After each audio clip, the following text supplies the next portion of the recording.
Yes, Bomboneri tinanggap ng nasa 123 Agrarian Reform Beneficiaries Organization ng Pangasinan ang pinamahaging mga farm machineries and equipment and farm inputs mula sa Department of Agrarian Reform sa pamuno ni Secretary Conrado Estrella III.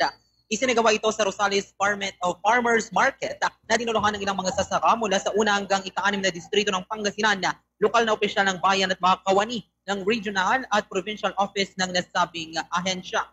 Umaabot sa 18,050,564.60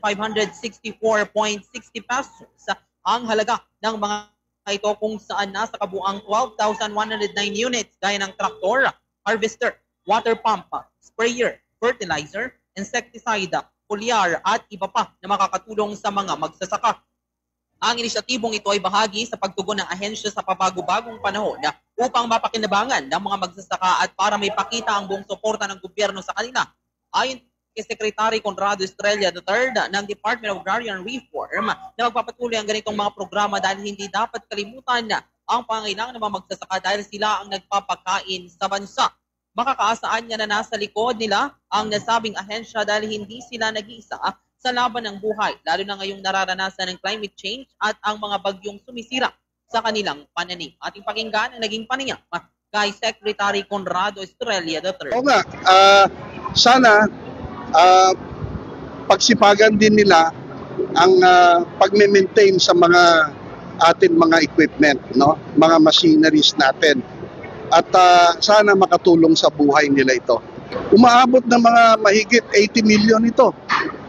At sa buong Pilipinas, ang dami rin natin na ibigay. Itong ganitong Of course, yan ang gusto ng ating mahal na Pangulo.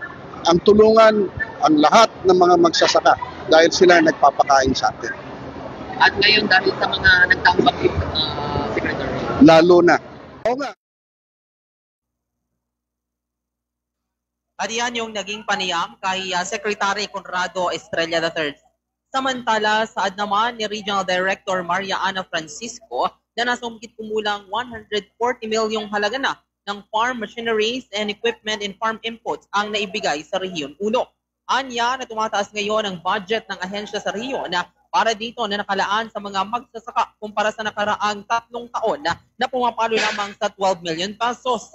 Inaasahan pa niya na mas mabibigyan pa ng tugon ang lahat ng mga kinakailangang kagamitan ng mga magsasaka para sa sektor ng agrikultura.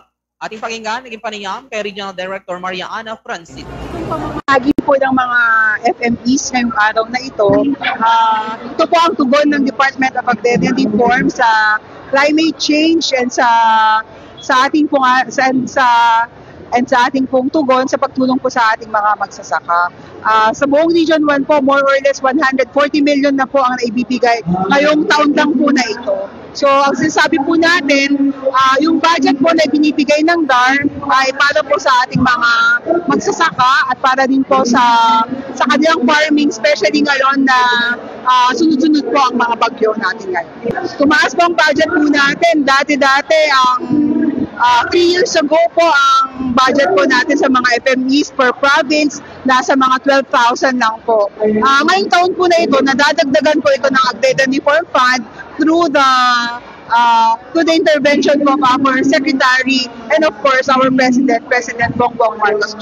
Tuloy-tuloy po ito. Ang sabi nga po ng ating mahal na Secretary, gagawin po natin ng lahat para po sa ating mga magsasaka. Tuloy-tuloy lang.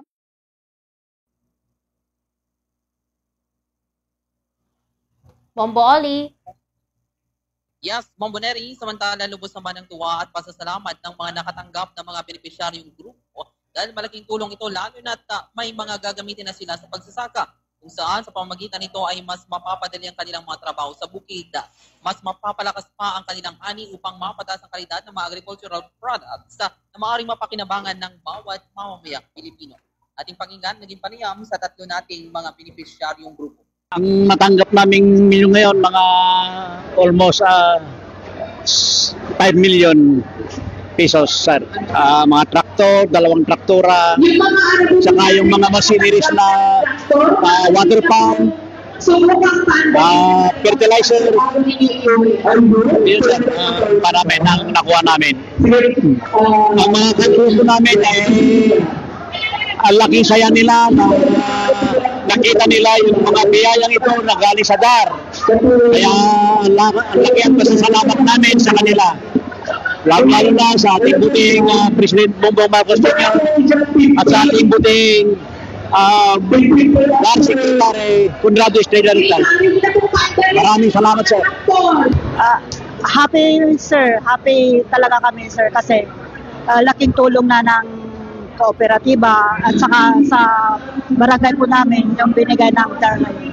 Yung isang traktor, isang cultivator, isang water pump, isang seeder at saka isang baler po. Worth 5M po to. Ano po ito talaga, makakatulong po talaga sa member, hindi lang sa member, sa barangay pa. Na 90 na po kami ngayon. 90 members.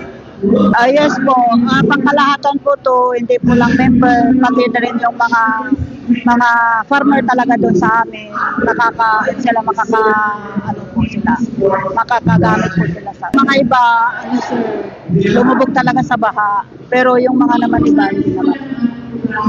Masaya dahil mabibigyan na naman tayo ng parang blessing din galing sa ating presidente. Siguro ibibigay sa amin ngayon yung 2 box lang na amo fertilizer. Bali pangalawa. Kasi nung una harvester yung naibigay sa amin nung nakaraan Kaya ngayon siguro yung mga hindi pa nakakuha nung nakaraan, sila naman yung mabibigyan ngayon. Ang natanggap namin Bombo Oliver. At yan yung mga tinig ng ating mga nakapanayam dito sa ating pagtutok dito sa bayan ng Rosales. Ito si Bombo Oliver na kumus nag-uulat. This is Bombo Radio Philippines, the #1 and most trusted source of news and information. Basta Bombo.